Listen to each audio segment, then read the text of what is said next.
Hi friends, welcome to ladies glitz. இன்றைக்கி நம்ம சேனலில் இட்லி பொடி எப்படி பண்ணுறது அப்படின்றத பார்க்க போகிறோம். நம்ம வீட்டில் சாம்பார் சட்னின்னு எவ்வளோ வச்சுருந்தாலும் இந்த இட்லி பொடி இருந்தால் குழந்தைங்களுக்கு எப்பயுமே எக்ஸ்ட்ரா ஒரு தோசை சாப்பிட்ணுன்னு ஆசை வரும். இந்த இட்லி பொடியை ஒவ்வொரு தடவையும் நீங்கள் கடையில் வாங்கணுன்னு அவசியம் கிடையாது.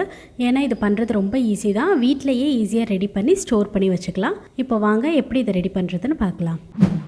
உளுந்து 1/2 கிலோ, கடலைப்பருப்பு 100 கிராம், மிளகாய் வத்தல் 100 கிராம், பெருங்காயத்தூள் 2 ஸ்பூன், கருவேப்பிலை 2 கைப்பிடி அளவு, எள்ளு 3 ஸ்பூன், உப்பு தேவையான அளவு. இப்போது ஒரு கடாயை அடுப்பில் வச்சு எண்ணெய் ஊற்றாமல் இதில் இருக்க ஒவ்வொரு பொருட்களையும் தனித்தனியாக வறுத்து எடுக்க போகிறோம். இப்போ ஃபஸ்ட்டு கடலைப்பருப்பை போட்டு வறுத்து எடுக்கலாம்.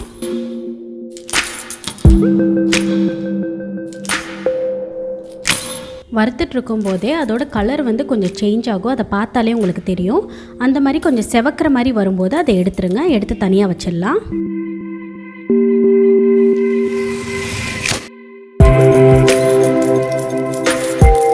இப்போ அடுத்து உளுந்தை போட்டு அதையும் அதே மாதிரி நல்லா வறுக்கணும்.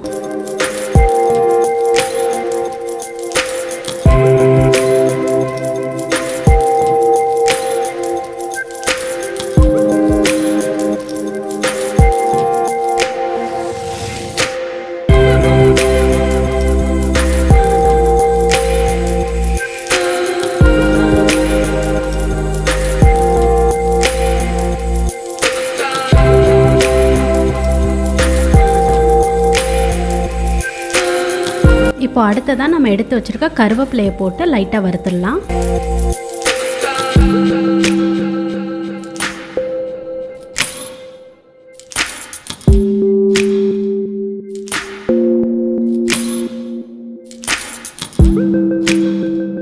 இப்போ அடுத்ததாக எள்ளை போட்டு வறுத்து எடுத்துடலாம்.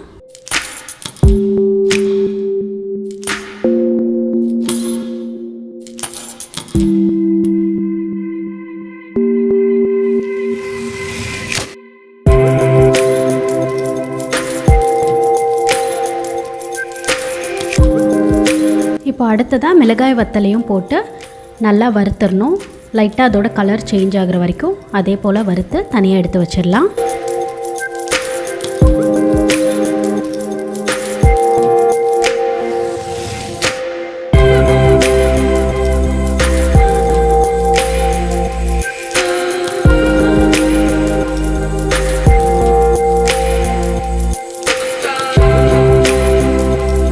இப்போ கடைசியாக பெருங்காயத்தூளை போட்டு லைட்டாக வறுத்தெடுத்து தனியாக வச்சுக்கலாம்.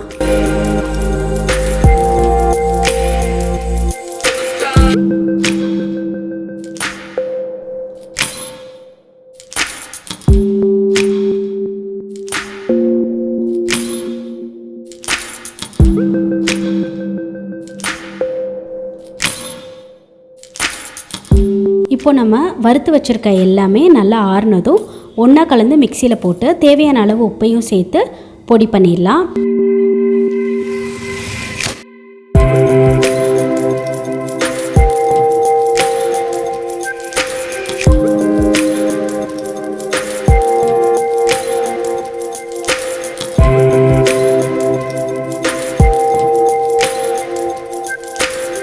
இப்போ எடுத்திருக்க அளவை ஒரே தடவையில் அரைக்க முடியாது.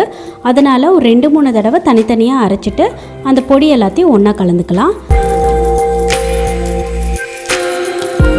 அவ்வளோதான், நம்மளோட இட்லி பொடி ரெடி ஆயிடுச்சு.